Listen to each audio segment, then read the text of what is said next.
예, 가슴을 좀 활짝 펴시다. 할렐루야. 예, 우리 참 많이 모였죠? 예, 우리 많이 모였는데 열심히 우리 전도합시다. 예, 주님의 교회는 주님이 머리가 되어 계신 곳이에요. 그리고 우리에게 맡겨진 사명들 알고 최선을 다하는 거 주님 배울 때 칭찬받잖아요.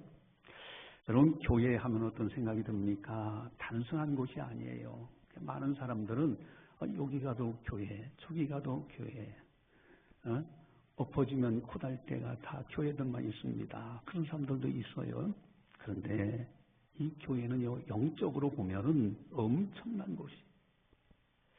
하나님께서 모든 만물을 창조하시고 다 기뻐하시는 가운데 하나님이 너무너무 기뻐하시는 곳이 교회라는 거예요. 교회. 여러분, 이 교회 하나님이 얼마나 기뻐하시는가, 또 왜 기뻐하시는가. 우리 18절을 보면 나와 있는데 우리 18절 한번 가져봐 볼까요? 우리 마태복음 16장 18절 같이 한번 보겠습니다. 또 내가 네게 이르노니 너는 베드로라. 내가 이 반석에 내 교회를 세우리니 음부의 권세가 이기지 못하리라. 아멘. 내 교회를 세우시겠다 그랬었어요. 교회는 그저 사람들이 모여있나 보다 생각하는데 그게 아니라 예수님의 교회라는 거예요. 여러분, 내 교회라고 할 때 예수님은 그 말씀하실 때는 대지중지하신다는 뜻이 있어요. 거기에 예수님은 음부의 권세가 이기지 못한다라고 말씀하십니다. 근데 교회는 단순한 것이 아니라 주님의 교회이기 때문에 주님이 머리가 된 것이고 주님은 이 교회의 반석이 되신 분이에요. 또 그리고 음부의 권세. 여러분, 음부의 권세가 뭐가 있어요? 마귀의 권세가 음부의 권세예요. 여러분, 교회에 나와서 열심히 신앙생활하는 사람들은 영적으로 마귀가 두려워해요. 마귀를 이겨요. 그래서 마귀의 권세, 음부의 권세가 이기지 못한다. 또 음부의 권세가 뭐가 있습니까? 지옥의 권세죠. 여러분, 교회에 나와서 성실하게 신앙생활 하다 보면은 절대 그 사람은 지옥 안 가. 복음의 소식을 듣고 하나님을 잘 섬겨나갔던 사람들은 지옥의 권세가 그를 이기지 못해요. 이게 교회예요. 이 예수님이 직접 말씀하신 거예요. 또 교회는 어떤 곳인가? 우리 19절을 보시면은 나와 있는데 우리 19절 같이 한번 보겠습니다. 19절 가져봅니다. 내가 천국 열쇠를 네게 주리니 네가 땅에서 무엇이든지 매면 하늘에서도 매일 것이요 네가 땅에서 무엇이든지 풀면 하늘에서도 풀리리라 하시고. 아멘. 내가 천국 열쇠를 교회에게 주신다는 거예요. 여러분, 단순하게 우리가 교회 건물이 있고 뭐 창신교회가 있고 그런가 보다 했는데 주님은 분명히 말씀하시기를 천국 열쇠를 교회에게 주신다 그랬어요. 그럼 천국 열쇠가 있다는 얘기는 천국 문이 있다는 뜻이잖아요. 그래 문 열쇠가 필요한 것이죠. 여러분, 크게는 성경적으로 볼 때는 두 가지 문을 생각할 수 있어요. 하나는 구원의 문입니다. 여러분, 교회에 성실하게 나와서 예배드리고 하나님을 섬기는 가운데 천국 가는 길이 활짝 열려져. 그 사람은 천국 반드시 들어가요. 구원의 문이 열려져요. 네, 천국 열쇠가 있기 때문에. 또 하나는 축복의 문입니다. 뭐 우리가 생각할 때는 그냥 내가 노력해서 열심히 해서 돈 벌고 먹고 사는 거지. 아니에요. 여러분, 하나님이 햇빛을 안 비추면 이 세상에 살 사람이 없어. 여러분, 온도가 이렇게 사계절이 있는 가운데서 우리가 적당한 온도에서 살아가. 여러분, 이 모든 거 하나님의 은혜의 섭리예요. 우리가 쌀, 사과, 감귤 하나도 사람이 만든 것이 없어. 만들지 못해. 하나님이 만들어 놓으신 걸 갖다가 갖고 와서 먹을 뿐이에요. 그래서 교회에 나와서 하나님을 섬기면서 주의 말씀을 듣고 말씀대로 순종하며 살아가다 보면 어느 사이에 축복의 문이 열려져요. 여러분, 그래서 교회 다니는 사람들 대체적으로요, 한번 많이 보세요. 교회 다니는 사람들은요, 얼굴이 밝아. 돈이 뭐 쌓아놓고 많이 써서 그래서 그런 것이 아니라 적으면 적은 대로 행복해. 하나님의 축복의 문을, 하나님의 복을 받아서. 그리고 또 말씀하십니다. 내가 땅에서 무엇이든지 매면 하늘에서도 매일 것이요. 내가 땅에서 무엇이든지 풀면 하늘에서도 풀리리라. 여러분, 교회 나와서 그저 하나님 앞에 신앙생활하고 기도하는데 하늘에서 하나님이 들으셔. 우리가 예배 드리고 교회 나와서 이렇게 하는 모든 것을 하나님이 다 하셔. 여러분, 땅에서 풀면 하늘에서 풀려요. 이게 교회 권세야. 그래서 영적으로요, 이 교회를 조금이라도 아는 사람은요, 교회를 사랑하지 않을 수가 없어요. 교회는 단순한 곳이 아닙니다. 하나님이 아주 애지중지하는 곳이 교회예요. 여러분, 믿음의 선진들 가만히 살펴보니까요, 믿음의 선진들의 한결같은 공통점이 교회 사랑입니다. 성전 사랑이에요. 시편 84편 1절 3절에 만군의 여호와여 주의 장막이 어찌 그리 사랑스러운지요. 내 영혼이 여호와의 궁정을 사모하여 새약하며 내 마음과 육체가 살아계신 하나님께 부르짖나이다. 나의 왕 나의 하나님 만군의 여호와여 주의 자들에서 참새도 제 집을 얻고 제비도 새끼들 복음질 자리를 얻었나이다. 여러분, 머나먼 타국 다니엘, 당시에 페르시아, 이란 정도 된 그 지역에서 포로로 잡혀갔던 그 유대인들 가운데서요, 시편 기자들이 내 몸이 이곳에 나와서 이제 포로로 잡혀서 이 땅에서 사는데 머나먼 우리 하나님이 약속하시는 예루살렘 성, 거기에 하나님의 성전이 있는데 그것을 사모하면서 내 마음이 쇠약해서 병들게 됐다. 육체가 연약하게 됐다. 그러면서 고백하기를 나의 왕 나의 하나님 만군의 여호와여 주의 제단에서 참새도 제 집을 얻고 제비도 새끼들 복음질을 얻었나이다. 이게 홀홀 날아다니는 저 참새들 제비들 보니까 아마도 주님의 성전에서 거기에 새끼들 복음자를 만들고 자유롭게 성전 취급하는데 나는 그러지 못합니다. 내 마음이 쇠약해졌다고 너무 사모하다 보니.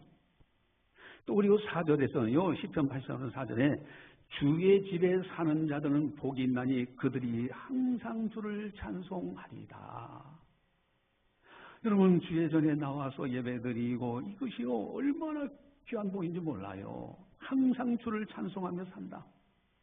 또 시편 84편 5절 6절에 주께 힘을 얻고 그 마음에 시온의 대로가 있는 자는 복이 있나니 그들이 눈물 골짜기로 지나갈 때 그곳에 많은 샘이 있을 것이며 이른 비가 복을 채워 주시나이다. 마음에 시온의 대로가 있어. 멀리 있어도 이곳이 예루살렘 성전인가 보다. 그곳을 향해서 창문을 열고 늘 다니엘은 3번씩 기도합니다. 하나님은 어디나 계시지 전지전능하신 무수무지하시지. 그것은 끝나지 않습니다. 다니엘은요 예루살렘 성전이 이쪽인가 보다. 그쪽 방향을 향하여 창문을 열고 하루에 3번씩 기도해. 하나님이 그 다니엘의 믿음을 보고 얼마나 애지중지하시는지요. 사자굴에 던져졌을 때 천사를 보내서 사자의 입을 봉하시고 다니엘을 건져내셔요. 여러분, 믿음의 선진들의 한결같은 공통점이 주님의 교회를 사랑해요. 주의 성전을 사랑해요. 이것이 공통점이에요. 이게 조금만 믿음의 세계에 들어가 보면은 그렇게 하지 말라고도 할 수밖에 없어요. 교회가 그렇게 사랑스러워요. 시편 84편 10절에서는 또 이렇게 고백합니다. 주의 궁정에서 한 날이 다른 곳에서 1000날보다 나은즉 악인의 장막에 사는 것보다 내 하나님 성전 문지기로 있는 것이 좋사오니. 여러분, 하루 사는 사람하고 1000날 사는 것, 둘 중에 선택하면 많은 사람들은 1000날 장수하고 싶어 할 거예요. 그런데 시편기는 그렇게 얘기 안 합니다.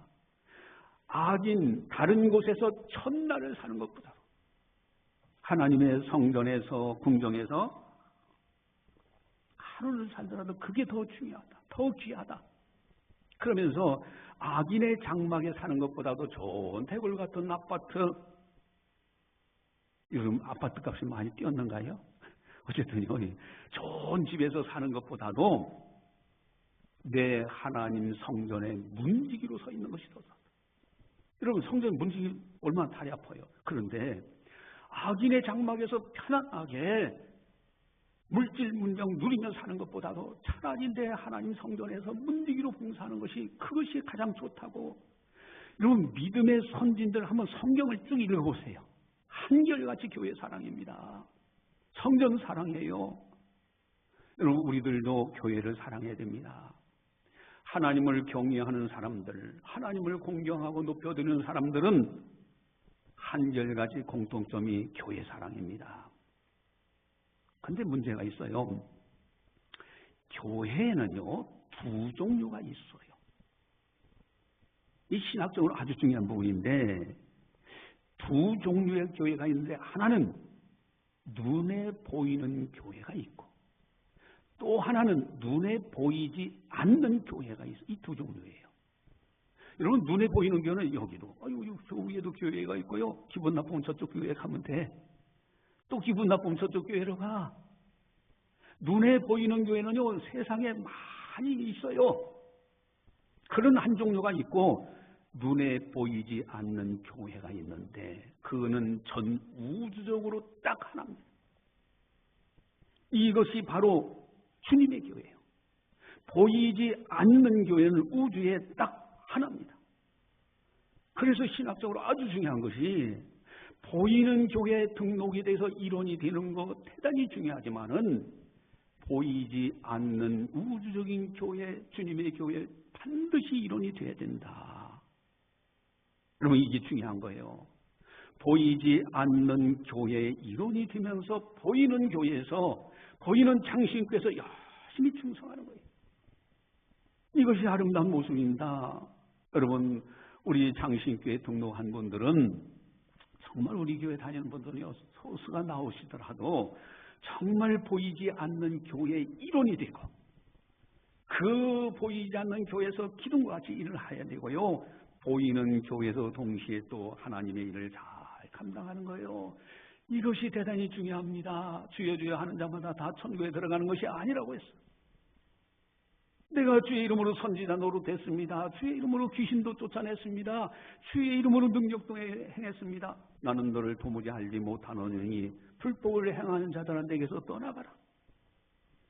만약에 이 교회 저 교회 다 여기 저쪽 교회 가니까 교회 건물도 예배당도 아주 멋지게 짓고 크게 잘 졌고요, 점심 때리면 먹을거리도 잘 주고 그러니 그 교회 다니겠다고. 그러다가 보이지 않는 주님의 교회 이론이 못 된다면 그 사람은 구원받지 못해. 우리 장신교에 등록된 사람들은 다 보이는 게 이론이 되고요, 뿐만 아니라 보이지 않는 교회 이론이 되어서 영적으로 주님의 교회를 잘 세워가다 주님께 없는 그런 은혜가 있어야 된다. 할렐루야. 오늘 설교 제목은 반석 위의 교회를 세우라는 거예요. 반석 위의 교회를 세우라. 여러분, 문제는 두 종류의 또 사람이 있어요. 어떤 사람은 신앙생활을 하긴 하는데 반석 위에 교회를 세워가는 신앙생활이 반석에 서 있는 사람이 있고, 어떤 사람은 모래 위에 집을 짓는 것처럼 이렇게 신앙생활하는 사람들이 있어요. 그 결과는 뻔합니다. 여러분, 영적인 교회 마찬가지예요. 여러분, 영적인 교회, 보이지 않는 교회도 마찬가지인데, 영적으로 반석 위에 교회를 세워가는 사람이 있고, 영적으로 모래 위에 신앙생활하는 사람들이 있어. 처음에는 신앙생활 잘하는 것 같아요. 그런데 나중에 보니까요, 다 무너져. 심지어는요, 불신앙에 빠지기도 하고, 또 더 나아가서는 배교하는 사례들도 있어. 여러분, 정말 우리들은요, 영적으로요, 반석 위에 교회를 세우는 사람이 되어야 된다. 영적으로 반드시. 그래, 영적으로 반석 위에 딱 세운 사람들은 반드시 100% 천국에 다 들어가야 돼요. 이 은혜가 있어야 돼요. 우리 장신교는요, 정말 한 사람도 빠지지 않고 그렇게 세워가야 돼요.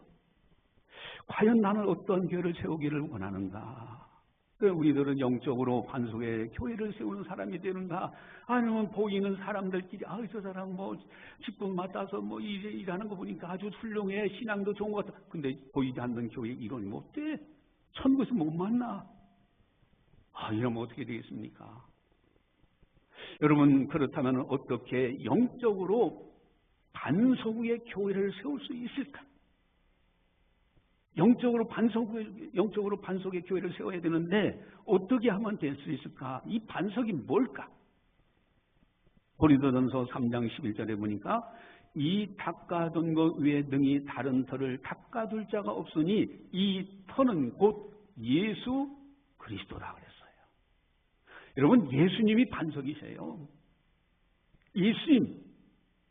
그리고 골로새서 1장 18절에 보니까 그의 몸인 교회의 머리시라. 그가 근본이시요 죽은 자들 가운데서 먼저 나신 이시니 이는 친히 만물의 으뜸이 되려 하심이라. 여러분, 보이지 않는 교회의 머리는 예수 그리스도요. 그분이 반석이세요. 예수님.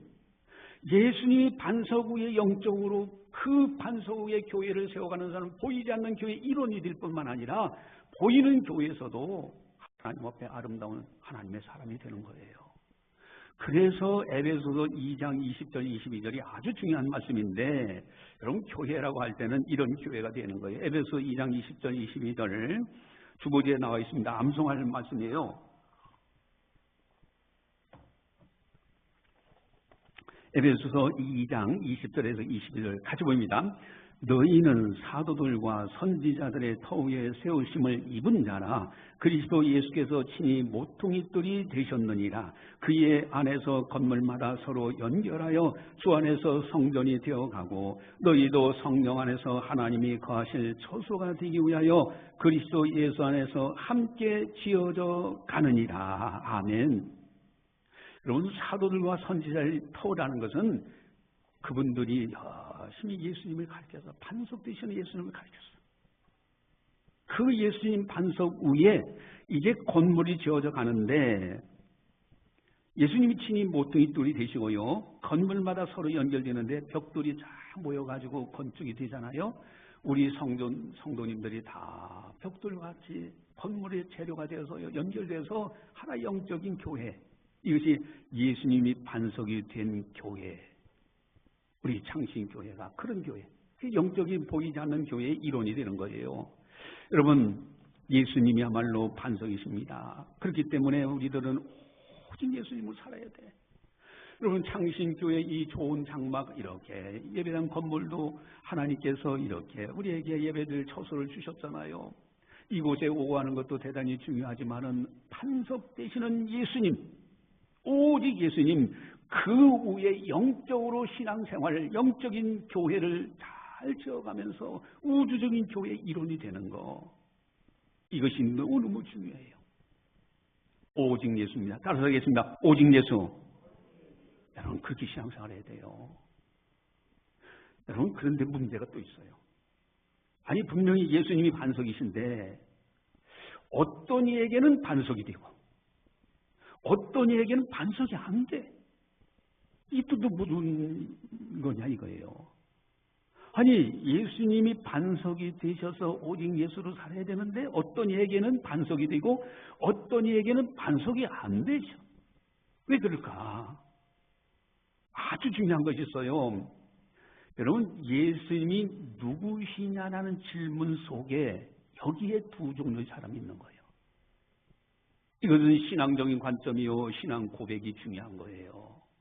여러분, 두 종류의 사람이 있어. 한 종류의 사람은 예수님 반석이 안 돼, 그에게는. 또 한 종류의 사람은 그 사람에게는 예수님이 반석이 되시는 분이 있어요. 그러면 도대체 예수님이 반석이신데 두 종류의 사람이 어떻게 되느냐? 예수님이 반석이 되지 못하는 사람들의 공통적 특징이 있는데 오늘 본문에 나와 있어요. 그건 누굴까? 자, 13절 14절에 나와 있는데 우리 13절 14절을 다시 한번 보겠습니다. 13절 14절 같이 봅니다. 예수께서 빌립보 가이사랴 지방에 이르러 제자들에게 물어 이르시되 사람들이 인자를 누구라 하느냐? 이르되 더러는 세례요한, 더러는 엘리야, 어떤 이는 에레미야나 선지자 중에 하나라 하나이다. 아멘. 여러분, 이들에게는 예수님이 반석이 될 수가 없어요. 사람들이 인자를 누구라 하느냐, 나를 누구라 하느냐. 예, 어떤 사람은 세례 요한이라고 합니다. 어떤 사람은 엘리야라고 합니다. 어떤 이는 에레미야나 선지자 중에 하나라고 합니다. 그들에게는 예수님이 반석이 못 됩니다. 그럼 비근한 아주 중요한 예로, 중동 지역에 가면 지금 뭐 전쟁이 한참 막 일어나고 막 어지럽잖아요. 예? 거기 이슬람교도도 있어요. 이슬람교는 원래 아브라함의 자손 중에서 이스마엘의 후손들이 이제 그쪽 동에 있고요. 이스라엘, 이삭의 후손들이 유대인들, 그리고 그 안에서 예수님이 오심으로 인해서 기독교가 이렇게 탄생되는 이 종교적 분파가 있는데, 이슬람교에서는요, 심지어 교회 다니는 기독교인들은요, 그 전에 영상도 나왔어요. 참수를 해요. 죽이는 경우 목을 잘라가지고 죽여요. 그거 한번 우리나라 사람도 한 사람 그 잡혀가가지고서 그래서 막 그냥 영상이 나오고 그런 적도 있었어요. 근데 예수 믿는 사람을 잡아 죽여. 근데 예수님은 그러면 이슬람교에서 어떻게 보느냐? 선지자 중에 하나로 봅니다. 예수님을. 그러면 이슬람교가 예수님을 아예 믿지 않는 사람들이 아니라, 그래, 예수님은 선지자 중에 한 분이야. 그들이 그렇게 인정해요. 그들에게는 예수님 반석이 될 수가 없어요. 사람들이 나를 누구로 하느냐? 예, 선지자 중에 하나라고 보는 사람들도 있습니다. 반석이 될 수 없어요. 그러나 예수님 반석으로 되는 분들의 사람들의 특징이 있는데, 그것이 바로 오늘 본문에 또 나와 있어요. 그것이 뭐냐면 15절입니다. 15절 우리 한번 15절 같이 봅니다. 이르시되 너희는 나를 누구라 하느냐? 예수님이 반석인데 너희는 나를 그럼 누구라고 보느냐? 그랬더니 시몬 베드로뿐만 아니라 11사도가 다 이제 이거동성한 거죠. 시몬 베드로가 대표적으로 이야기했는데 16절 나옵니다. 이게 반석이에요. 16절 같이 봅니다. 시몬 베드로가 대답하여 이르되 주는 그리스도시요 살아계신 하나님의 아들이시니라. 아멘. 예수님은 단순한 분이 아니라 그리스도이십니다. 살아계신 하나님의 아들이십니다. 여러분, 이 고백이 반석이 돼요. 이 고백하는 사람들, 예수님이 반석인데 이 고백하는 사람들에게는 예수님이 반석이 되십니다. 근데 이것을 뭐 베드로가 똑똑해서 어떻게 하고 그러니까 뭐 지혜롭게 알았다, 그게 아니에요. 하나님 아버지께서 알려주셨다는 거예요. 그것이 17절에 나와요. 우리 17절 같이 봅니다. 예수께서 대답하여 이르시되 바요나 시몬아 내가 복이 있도다. 이를 내게 알게 하니는 혈육이 아니요 하늘에 계신 내 아버지시니라. 네. 하나님 아버지께서 너에게 깨닫게 하셨다 이거예요. 그러면서 또 예수님이 이어서 말씀하십니다. 18절을 보세요. 18절 같이 봅니다. 또 내가 내게 이르노니 너는 베드로나 내가 이 반석 위에 내 교회를 세우리니 음부의 권세가 이기지 못하리라. 아멘. 내가 이 반석 위에 내 교회를 세우겠다. 베드로 보고요. 베드로의 신앙 고백. 여러분, 다른 사람들은 선지자 중에 하나로 보는 그 사람들은 예수님이 반석이 될 수 없어. 그러나 베드로와 같이 신앙 고백하는 사람들, 우리들에게는요 예수님이야말로 반석이 되셔요. 그 위에 주님의 교회가 세워져요. 반석 위에 교회를 세우라. 여러분, 주는 그리스도시요 살아계신 하나님의 아들이시라는 이 고백을 할 줄 아는 사람들에게 예수님이야말로 반석이 되시는 거예요. 그 영적 신앙생활, 영적인 교회를 만들어 갑니다. 그런 사람들은 100% 다 천국에 들어가요. 그렇다면은 이 아주 중요한 신앙 고백, 베드로의 신앙 고백이 도대체 뭐냐 이거예요. 그리스도? 그래, 하나님의 아들? 뭐 하나님? 알긴 아는 건데 이게 도대체 무슨 뜻인가? 여러분, 중요한 것이 있습니다. 이게 아주 신학적으로 너무너무 중요한 거다. 제가 신학적인 용어를 쓰니까 아이고 목사님 뭐 신앙생활 하는 거지 무슨 신학 그렇게 이야기합니까? 여러분, 그렇지 않아요. 신앙을 체계적으로 학문하시는 게 신학인 거예요. 그것이 나쁜 게 아닙니다. 그러니까 신학교가 있고 다 하잖아요. 자, 그런데 여기 중요한 요소 두 가지가 있어요. 베드로가 신앙 고백하는 아주 반석되는 신앙 고백 두 가지가 있는데, 하나는 예수님의 인성입니다. 예수님은 참 사람이 되신 분이에요. 죄가 없으신 참 사람 되신. 여러분 16절 한번 다시 한번 볼까요? 우리 16절 같이 한번 보겠습니다. 16절 같이 봅니다. 시몬 베드로가 대답하여 이르되 주는 그리스도시요 살아계신 하나님의 아들이시니라. 아멘. 예, 주는 그리스도시요. 그리스도란 말은 기름 부음 받은 자란 뜻이 있어요. 그러니까 기름 부음 받았어. 이런 메시아를 끊임없이 유대인들은 기다렸습니다. 그분이 오시면은 다 우리가 구원받는다. 우리를 구원하실 분이다. 유대인들이 기다리고 기다리는 메시아 그리스도, 바로 예수님이시라는 거예요. 여러분 구약 성경에는요 삼중직이라고 있어요. 성령을 기름을 때 오늘날은요 우리가 다 만인 제사장으로 누구에게나 성령 받아요. 이게 하나님의 놀라운 은혜죠. 그런데 이 구약 시대 때는요 삼중직, 세 가지 직분에게만 기름 부게 됐어요. 성령이 임해요. 세 가지 직분. 그게 뭐냐면은 왕, 제사장, 선지자예요. 그런데 예수님은 이 삼중직을 그대로 가지고 계신 참 사람이셨어. 그게 그리스도예요. 메시아예요. 자, 그러면 예수님이 왕이라는 것은 참된 왕이에요. 모든 만물을 다 창조하셨고 다스리고 계신 분이야. 그게 메시아예요. 그리스도예요. 여러분 예수님말로 만왕의 왕이 되신 분이에요. 또 예수님은 참된 제사장이 되신 분이야. 구약시대는 양이나 염소를 대신 잡아서 그 피로 제사 지내면서 죄값을 문제를 해결해. 그러나 예수님이 오심으로 예수님은 자신의 피, 즉 십자가에서 온 인류의 죄값을 다 지불하시고 부활하셔서 3일 만에 신이 자신이 대제사장이 되셔서 다른 양이나 염소 피가 아니라 자신의 피를 가지고 직접 승천하셔서 영원한 지성소인 하나님 보좌 우편에 지금도 앉아 계시는 거예요. 영원한 제사장이에요.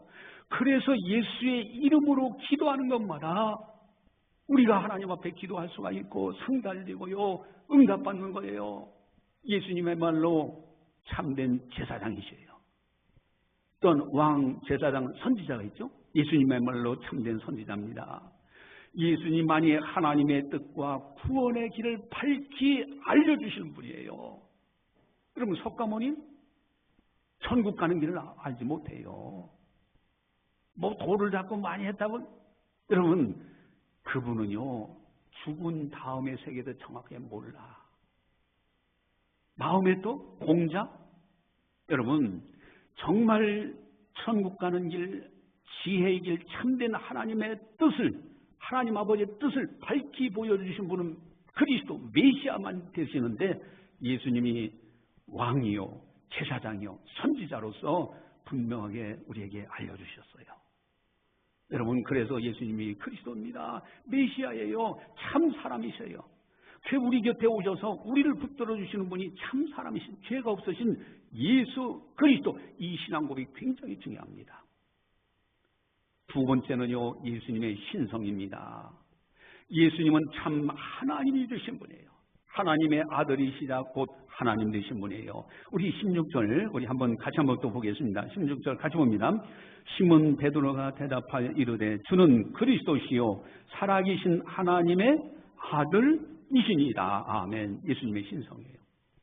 살아계신 하나님의 아들, 지금도 살아계셔서 역사하시는 하나님, 하나님의 아들이시라 곧 하나님 되신 분이라는 고백입니다.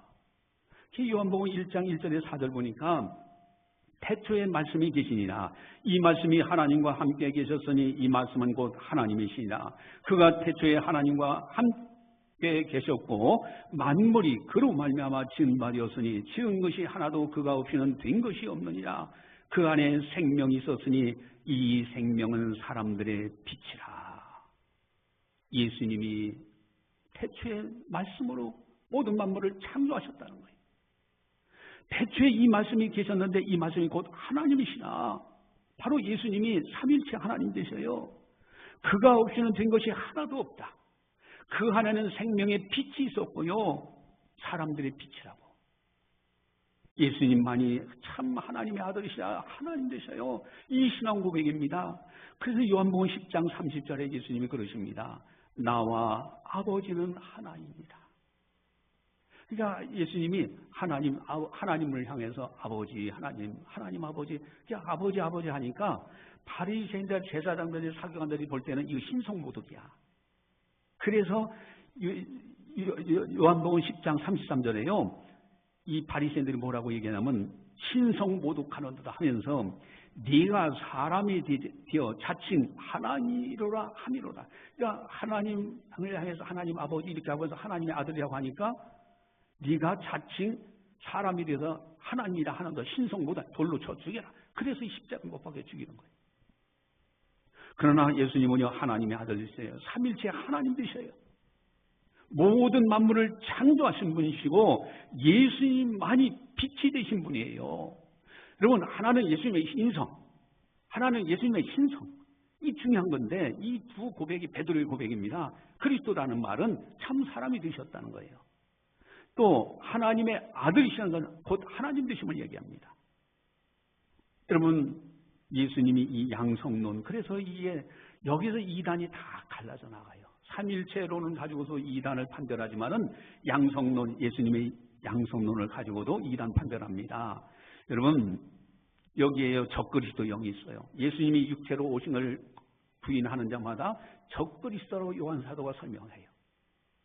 예수님이 하나님의 아들 되심을 부인하는 사람마다 성경을 떼어내야 돼. 이단이 되는 거예요. 근데 예수님이 참 사람이 되시며 참 하나님이 되시는 아주 중요한 이유가 있어요. 한 손으로는 사람의 손을 붙들어. 여러분 하나님을 보고 산 자가 없어요. 다 죄인이기 때문에. 죄가 없으신 하나님의 아들 예수님이 인간의 손을 붙들어 주셔. 그 다음에 하나님의 손을 붙드신 참 하나님으로서 참 하나님의 아들로서 하나님 아버지의 손을 붙드셨어. 그래서 중보자예요. 그래서 예수의 이름으로 어떤 거라도 기도하면 하나님 아버지께 들으시고 행하시는 거예요. 이 양성론이요 참 사람이시면서 참 하나님 그리스도이시면서 하나님의 아들이시다는 베드로의 신앙 고백이 놀라운 거예요. 이것은 하나님 아버지께서 알려주셨다는 거예요. 여러분 이게 영적인 세계의 반석의 신앙이에요. 그래서 반석은요 오직 예수님이에요. 예수님이고 그 예수님에 대한 신앙 고백, 그리스도요 살아계신 하나님의 아들, 즉 참 사람이시면서 참 하나님이 되심을 고백하는 거예요. 이것이 반석이에요. 여러분 바울이라는 분이 얼마나 훌륭한 분입니까? 바울 전에 이름이 뭐예요? 바울 되기 이전에 사울이었어요. 그렇죠? 사울이었을 때 이 사람은 예수 믿는 사람을 잡아 죽이려고 했던 사람이에요. 그래서 하여간 예수 믿는 사람이 있다고 하면은 공문을 받아가지고 군사를 이끌고 가서 체포해가지고 와서 죽이는 자리에 내어주는 거예요. 스데반이 죽을 때도요, 순교당하는 그 현장에서 아이고 잘 죽었다 그래. 그러니까 사람들이 그 스데반의 옷을 갖다가 이 청년의 발 앞에 던져놨어. 그래서 오히려 잘 됐다. 예수 믿는 사람 죽어야 된다. 그런 사람이요. 그런데 이 사울이 다메섹 도상에서 부활하신 예수님을 만나고 나서는 완전히 180도 완전히 달라져서 이제는 목숨 걸고 예수님을 믿으라고 전파해. 그럼 우리가 생각할 때 환상 체험을 해요. 이렇게 보니까 예수님을 부활하신 예수님을 만났다. 내가 잘못 봤나? 내가 요즘 몸이 허약하다 보니까 헛것을 봤나? 그럴 수도 있잖아요. 그런데 바울은요 완전히 예수님 다메섹 도상에 부활하신 예수님을 만나고서는 180도 달라져서 이제는 목숨 걸고 예수님 믿으라고 전파하는 사람이 됐는데 왜 그러냐면은 이 사울이요 아주 세 가지 중요한 것이 있어요. 하나는 자신은 가말리엘 문화생으로 아주 성경에 능통한 사람이야. 근데 성경을 읽어보니까 장차 메시아 그리스도가 오는데 그분은 우리 죄로 에 죽었다가 또 살아나실 것을 미리 예언됐어. 그 메시아가 누구냐? 그 그리스도가 누구냐? 기다리고 있어. 근데 보니까 저 예수는 그리스도가 아닌 거야. 그래서 예수 믿는 사람을 잡아 죽이려고 그러다가 나중에 이제 부활하신 예수님을 만나는데 만나고 나서 착각했나? 그게 아니에요. 주위에 500여 명이나 동시에 봤었고 12 사도도 부활하신 예수님을 만나서 같이 식사도 하고 대화도 나누고 주위에 사람들 태반이나 살아있는데 사람들 물어보니까 다 부활하신 예수님을 만났다는 경험담 증인들이 질비하게 있는 거예요. 거기에 자신이 만났어. 다메섹 도성에 부활하신 예수. 그러니까 완전히 180도 달라집니다. 그래서 이제는 목숨을 이분이 메시아다. 이분이 그리스도구나. 기다렸던 그분이구나. 그래서 이제는 목숨 걸고 예수 믿으라고 전파하는데 여기에 놀라운 것이 있어요.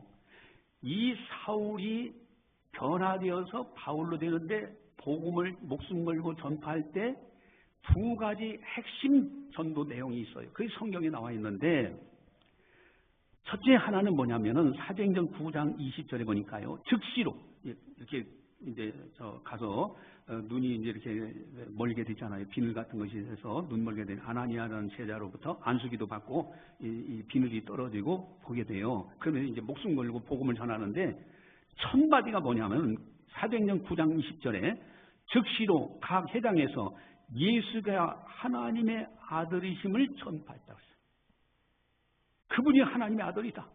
이걸 전파했어요. 베드로 고백하고 똑같아요. 자, 그러면은 두 절 뒤에 9장 22절에 사도행전 9장 22절에 사울은 바울 되기 이전에 사울은 힘을 더 얻어 예수를 그리스도라 증언하였다고 했어요. 베드로가 고백했던 주는 그리스도이시오 살아계신 하나님의 아들이십니다는 두 내용을 바울이 이제 목숨 걸고 전파하고 있는 거예요. 여러분, 이 신앙 고백이 굉장히 중요합니다. 오늘 설계 제목은 뭐예요? 반석 위에 교회를 세우라. 누가 반석입니까? 예수님이 반석이요. 오직 예수 살려야 돼. 그런데 어떤 이는 선지자 중에 하나로 반석이 되지 않아요.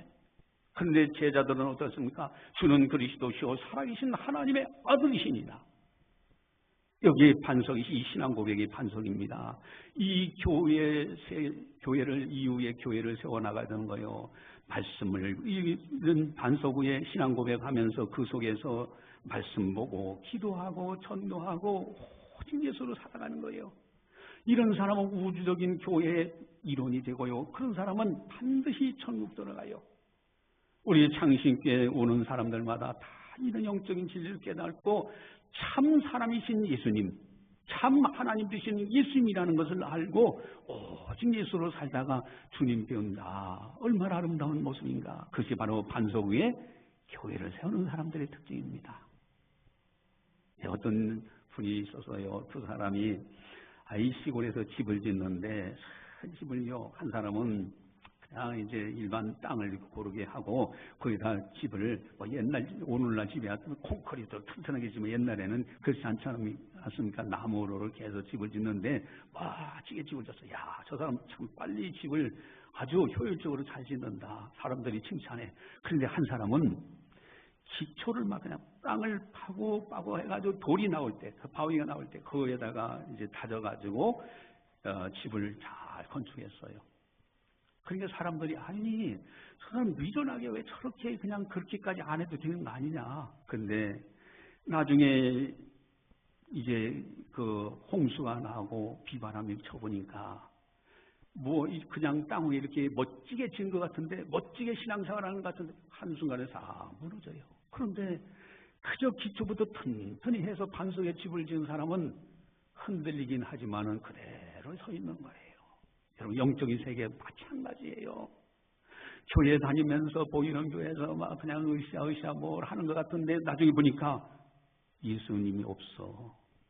있어도 예수님을 선지자 중 하나 그냥 다니면서 아이고 예수님이 그렇게 하셨다고 해. 그런 정도 신앙생활 하다가 마지막 순간에 내가 누구 때문에 신앙생활 했는가? 누구를 위해서 했는가? 마지막 순간에도 불신앙 가지고 그리고 어떤 사람은 심지어는 배교하는 사람도 있고요. 그리고 반석에 못 되죠. 그러나 오직 예수로 살아요. 그리고 그분이야말로 참 사람이시면서 참 하나님 되셔서 한 손은 우리 손을 붙들어 주시고 한 손은 하나님의 손을 붙들어 주신 중보자 되시는 분. 예수님의 이름으로 기도하는 것마다 천지 만물을 창조하신 하나님께서 듣고 계신다. 주님만을 신뢰하면서 의지하면서 살아가는 이런 사람들. 이것이 아름다운 신앙의 모습이다. 우리 창신교회 성도님들은 다 이렇게 해서 천국에서 다 함께 만날 수 있는 하나님의 사람들이 되자 하는 겁니다. 할렐루야. 기도하시겠습니다. 사랑의 하나님 아버지 감사합니다. 오늘도 저희들을 사랑해 주시고 성령께서 교회에게 하신 말씀을 듣게 하시고 영적인 세계 진리를 바르게 깨닫고 이제는 진리 안에서 반석되시는 예수님 그리고 그분이야말로 참 사람이시면서 메시아 그리스도 참 하나님으로서 하나님 손과 인간의 손을 붙드시는 중보자 우리의 죄 문제 해결하시고 부활하여 천국 가는 길을 활짝 열어놓으신 예수님을 고백하고 예수님을 바라보며 섬기다가 천국에서 다 함께 만나는 우리 모두가 다 되게 하여 주시옵소서. 감사하고 예수님의 이름으로 기도드리옵나이다. 아멘.